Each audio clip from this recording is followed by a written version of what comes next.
आपने डेली कितना स्कोर किया है ईमानदारी से। तो चलिए इसका स्टार्ट कर लेते हैं। पहला क्वेश्चन दिया हुआ है इसमें कि एस्किमो अपने घर इग्लू का निर्माण बर्फ से करते हैं। एस्किमो एक प्रजाति है, ठीक है, जो अपने घर बनाती है ना बर्फ के घर, उनको बोलते हैं इग्लू। तो इग्लू का निर्माण बर्फ से करते हैं। इसका कारण पूछा है, इसका क्या कारण है, ठीक है। कई बार क्वेश्चन ये आपका पूछा गया है आपके सीटेट के एग्जाम में। पहला कारण देखते हैं कि ध्रुवीय क्षेत्रों में केवल बर्फ ही उपलब्ध है। सेकंड, बर्फ ठंडी हवा और पानी को अंदर नहीं आने देती। थर्ड, बर्फ की दीवारों के बीच मौजूद हवा अंदर की गर्मी को बाहर जाने से रोकती है। फोर्थ, बर्फ मुफ्त में मिलती है, अन्य सामग्री की कीमत अधिक होगी। बताइए सही आंसर आपका क्या हो जाएगा, ठीक है। एग्जामिनर भी देखे, मैंने बार बार कहता हूं, दो ऑप्शन तो आपको ऐसे देगा, देखते आप उसको गलत काट दोगे। जैसे ये आपका दे दिया बर्फ मुफ्त में मिलती है, ठीक है, और दो में ऐसी कंफ्यूजन क्रिएट कर देगा माइंड के अंदर, उसमें ऐसे लगेगा यार दोनों ही सही है। तो आपको कंफ्यूज नहीं होना है, क्वेश्चन को अच्छे तरीके से समझना है, देन उसका आंसर आपको देना है, ठीक है। तो देखिए जो इसका सही आंसर हो जाएगा वो हो जाएगा, इसका आंसर आपका थर्ड सही हो जाएगा। देखिए मैं आपको बताता हूं, पहले आप जान लीजिए एस्किमो क्या है। एस्किमो एक जनजाति है, ठीक है, जो कि बर्फ वाली जगह पर रहती है और जो अपने घर बनाती है इग्लू, ठीक है। ये अपने बर्फ के घर को ही बेसिकली इग्लू कहा जाता है। अब देखते हैं इस इग्लू के बारे में, जो कि आपका कई बार पूछा गया है। देखिए ये होता है इनका घर इग्लू। अब जो इस घर के अंदर लोग रहते हैं, भाई जो आदमी होता है, ह्यूमन होता है, उसकी खुद की भी तो हीट होती है ना, गर्मी होती है। तो जो लोग इसके अंदर रहते हैं और उनकी जो गर्मी होती है, तो ये इग्लू के घर इस अंदर की गर्मी को बाहर जाने से रोकती है। यानी जो बर्फ की दीवारों के बीच जो मौजूद हवा है ना, जो अंदर गर्मी है उसको बाहर जाने से रोकती है, जो अंदर लोग रहते हैं उनकी गर्मी को, ठीक है।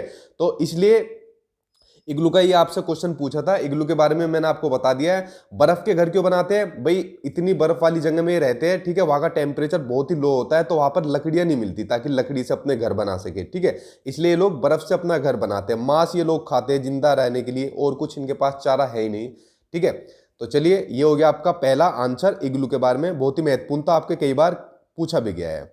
अगला क्वेश्चन देखते हैं। अगला क्वेश्चन आपका, प्राथमिक स्तर पर पर्यावरण अध्ययन में रचनात्मक आकलन यानी फॉर्मेटिव असेसमेंट डैश को शामिल नहीं करता। किसको शामिल नहीं करता? पहला, शिक्षार्थियों के अधिगम रिक्तों की पहचान को। सेकंड, शिक्षण में कमियों की पहचान को। थर्ड, शिक्षार्थियों के सीखने को बढ़ाने के लिए। या फिर फोर्थ, शिक्षार्थियों की ग्रेडिंग और रैंकिंग के लिए। बताइए से आंसर आपका क्या हो जाएगा। देखिए जो इसका सही आंसर होगा इसका सही आंसर आपका फोर्थ, ठीक है। देखो जो फॉर्मेटिव असेसमेंट होता है, ठीक है, रचनात्मक आकलन जिसको बोल देते हैं, ये कैसा आकलन होता है? ये आकलन होता है जो टीचिंग प्रोसेस के दौरान चलता है, ठीक है। यानी जो शिक्षण अधिगम प्रक्रिया होती है, जैसे भाई आप लोग, मैं भी आप लोगों को पढ़ा रहा हूं, ठीक है, और आप लोग क्या कर रहे हो, पढ़ रहे हो, तो टीचिंग प्रोसेस चल रहा है ना। तो इस दौरान मान लीजिए मैं आपसे कुछ क्वेश्चन पूछता हूं, ऊपर जो आपका क्वेश्चन गया था इग्लू वाला, उसी के संबंधित मैं आपसे कुछ पूछता हूं। कुछ बच्चे आंसर दे देंगे, कुछ लोग नहीं दे पाएंगे, ठीक है। तो यही होता है फॉर्मेटिव असेसमेंट, जो टीचिंग प्रोसेस के दौरान चलता रहता है। इसमें क्या होती है, शिक्षार्थियों के अधिगम रिक्तियां, जो कमियां रह जाती है सीखने के दौरान, उनको आइडेंटिफाई किया जाता है, उनकी पहचान की जाती है। सेकंड, शिक्षण में जो कमियां रह जाती है उनको आइडेंटिफाई किया जाता है, और शिक्षार्थियों के सीखने को बढ़ावा दिया जाता है। जैसे मैं आपको कहूंगा कि पढ़ो भाई पढ़ो, जल्दी पढ़ो, ताकि सीटेट का एग्जाम में जो 120 प्लस का टारगेट लेके चल रहे उसको आप जल्दी अचीव करो, ठीक है। तो ये सब किसके एस्पेक्ट है? ये सब आपके फॉर्मेटिव असेसमेंट यानी कि रचनात्मक आकलन के महत्वपूर्ण बिंदु है। इन तीनों को अच्छी तरीके से देख लेना। क्वेश्चन आपसे नेगेटिव पूछा था, किसको शामिल नहीं करता, तो नेगेटिव का आंसर नेगेटिव होगा, आंसर फोर्थ हो जाएगा। चलिए अब देखते हैं अगला क्वेश्चन। अगला क्वेश्चन है बहुत ही महत्वपूर्ण, ठीक है, ये आपके नृत्य से संबंधित 1 नंबर का क्वेश्चन आपके एग्जाम में जरूर पूछा जाता है, चाहे आप सीटेट दे रहे हो, चाहे आपका टेट का कोई एग्जाम हो।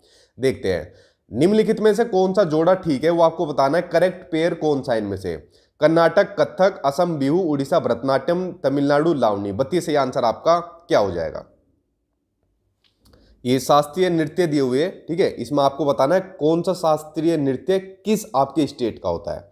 देखिए जो इसमें करेक्ट पेयर पूछा था यानी सही जोड़ा पूछा था, वो है आपका सेकंड। जो बिहू होता है वो असम का होता है। कथक होता है आपका उत्तर भारत का। इनको लिख लेना, क्योंकि किसी एक का भी आपसे एग्जामिनर पूछ सकता है, जैसे इसमें आपका ये पूछ लिया, बिहू जो है असम का होता है, ठीक है। भरतनाट्यम होता है आपका तमिलनाडु का, इनको लिख लो अगर हो सके तो। उसके अलावा लावनी होता है आपका महाराष्ट्र का, ठीक है। इन चारों के बारे में मैंने आपको बता दिया है, इन चारों को अच्छी तरीके से देख लेना। चलिए अब देखते हैं अगला क्वेश्चन। अगला क्वेश्चन है, एक शिक्षक प्रत्येक बच्चे को अपने घरों की रद्दी सामग्री से कुछ उपयोगी वस्तु बनाने को कहता है। शिक्षक का शैक्षिक अभिप्राय नहीं है। पहला, बच्चों को पुनश्चक्रण, पुनः प्रयोग, रूपांतरण को समझने देना यानी रिसाइकल, रीयूज एंड रिड्यूज, ठीक है, इनके बारे में समझने देना। सेकंड, कूड़े से बनी श्रेष्ठ वस्तुओं की प्रदर्शनी आयोजित करना। थर्ड, कक्षा के श्रेष्ठ विद्यार्थियों के बारे में निर्णय करना। फोर्थ, बच्चों में सृजनशीलता का विकास करना यानी क्रिएटिविटी का डेवलपमेंट करना। बताइए इससे आंसर आपका क्या हो जाएगा। जिस भी क्वेश्चन में आपको नेगेटिव पूछ लेना, जैसे अभिप्राय नहीं है या पूछ ले शिवाय, तो समझ लो एग्जामिनर आपको फंसाना चाह रहा है। उस क्वेश्चन को बड़े आपको अच्छे से पढ़ना है, ठीक है, क्योंकि बच्चे सबसे ज्यादा कंफ्यूज हो जाते हैं। जब मैं खुद सीटेट देता था तो जब बड़ा गौर से पढ़ता था इस नेगेटिव वाले क्वेश्चन को, ठीक है। देखिए जो इसका सही आंसर हो जाएगा क्वेश्चन फोर्थ का, इसका सही आंसर हो जाएगा आपका थर्ड, कि कक्षा के श्रेष्ठ विद्यार्थियों के बारे में निर्णय करना, ठीक है। ये आपका कभी भी पॉजिटिव आंसर नहीं हो सकता। बाकी के तीनों आपके पॉजिटिव आंसर है, चाहे आपको कोई भी एक्टिविटीज कराई जाए। जैसे इसमें टीचर ने एक्टिविटीज दे दी कि अपने घरों की रद्दी सामग्री से कुछ उपयोगी वस्तु बनाने के लिए कह दी, ठीक है। तो यहाँ पर ये रिसाइकल, रीयूज एंड रिड्यूज का फॉर्मूला भी यहाँ पर टीचर उनको समझा रहा है इसके जरिए। प्रदर्शनी आयोजित करना भी कह रहा है, ठीक है। और क्रिएटिविटी का विकास तो भाई अपने आप ही हो जाएगा, सृजनशीलता का। तो तीनों पॉजिटिव पॉइंट है, थर्ड आपका नेगेटिव पॉइंट है, तो आंसर आपका थर्ड सी हो जाएगा, क्योंकि क्वेश्चन भी आपका नेगेटिव पूछा है। चलिए देखते हैं अब अगला क्वेश्चन।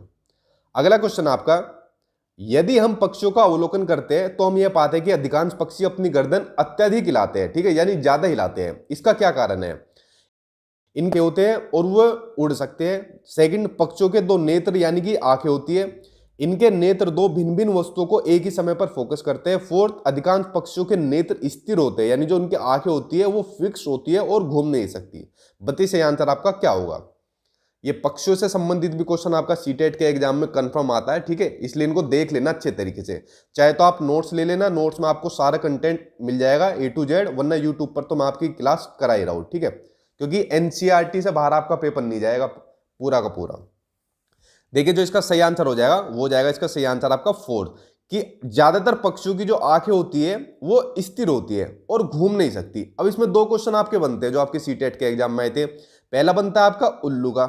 देखिए जो उल्लू होता है वो अपनी गर्दन पीछे तक घुमा सकता है,